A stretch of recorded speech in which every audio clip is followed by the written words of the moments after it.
I'm Phil Hellmuth Jr., and in this lesson I'm going to teach you about the number of outs you or your opponent may have in any given poker hand and show you a quick way to determine how many cards are left in the deck that can make you the winning hand.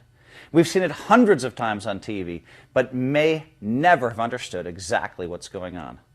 A player puts his chips into the middle and then asks the dealer, "Just one time." I hate that line. Just one time? Come on, man. They're killing me with just one times. In fact, what he's doing is begging the dealer to give him the card or cards he needs to make the winning hand against his opponent.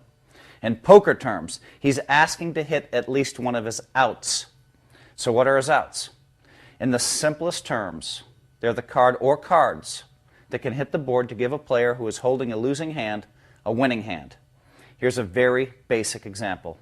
Say you're holding pocket jacks and move all in pre-flop for your last $1,000 in chips. A player behind you calls and shows pocket aces.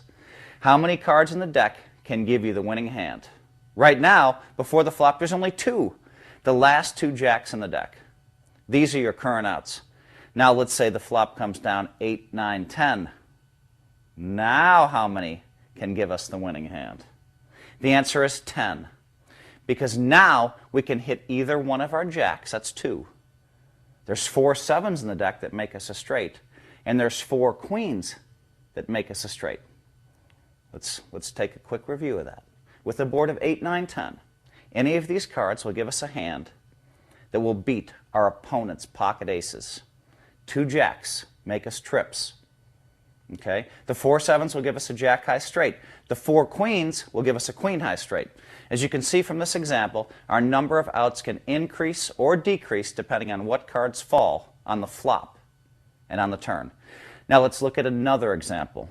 In this hand, let's say our hero is holding the ace of hearts, king of hearts, and the board is flopped 7 of hearts, 3 of clubs, 9 of hearts. How many outs does he have?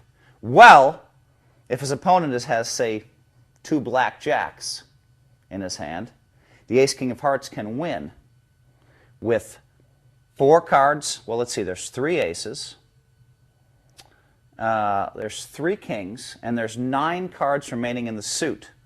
So basically, that's 15 winning cards. Well, now we know there's a maximum of 15 cards that can help our hand. The truth is some of those cards have undoubtedly been folded by other players at the table or could be in our opponent's hand.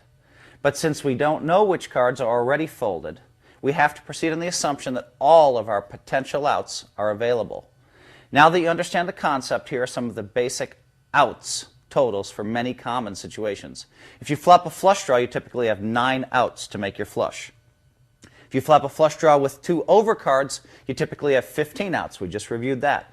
If you have an open-ended straight draw, you typically have 8 outs.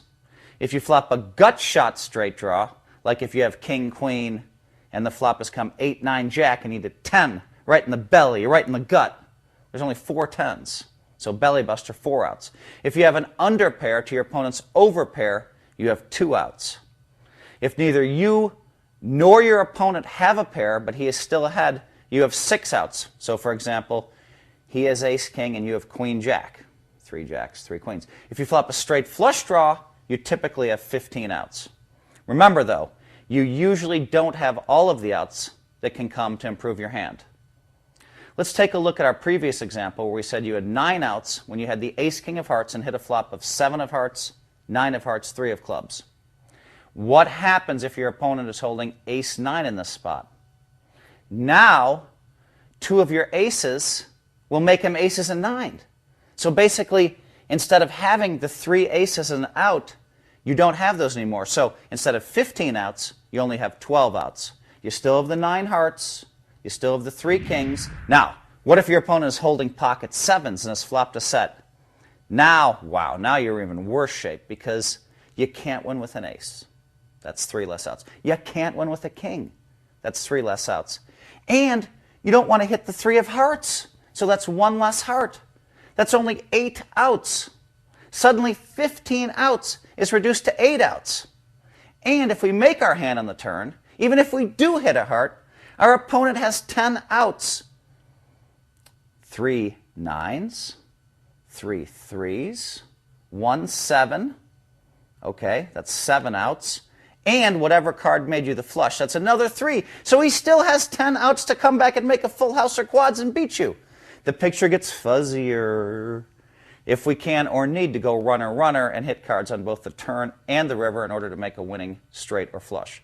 The possibility of making a runner-runner draw adds just 1 out for each draw to any other outs we may have. Let's look at an example. Let's say we're holding the 5-6 of hearts on a flop of 5-7 queen. Let's make that 7, a 7 of hearts. And our opponent is holding ace queen. We have 5 ordinary outs that can give us a winning hand right now. We have the 2 5s to make trips, and we have the 3 6s to make 2 pair. However, we can also make a flush with running hearts or a straight with 2 running cards like 9-8, 8-4, or 4-3. So if we had 1 runner-runner flush out and 1 runner-runner straight out to our 5 ordinary outs, we end up with a total of 7 outs in the spot. You're still in bad shape, kid. Don't put your money in with second pair when they have top pair. That's my advice.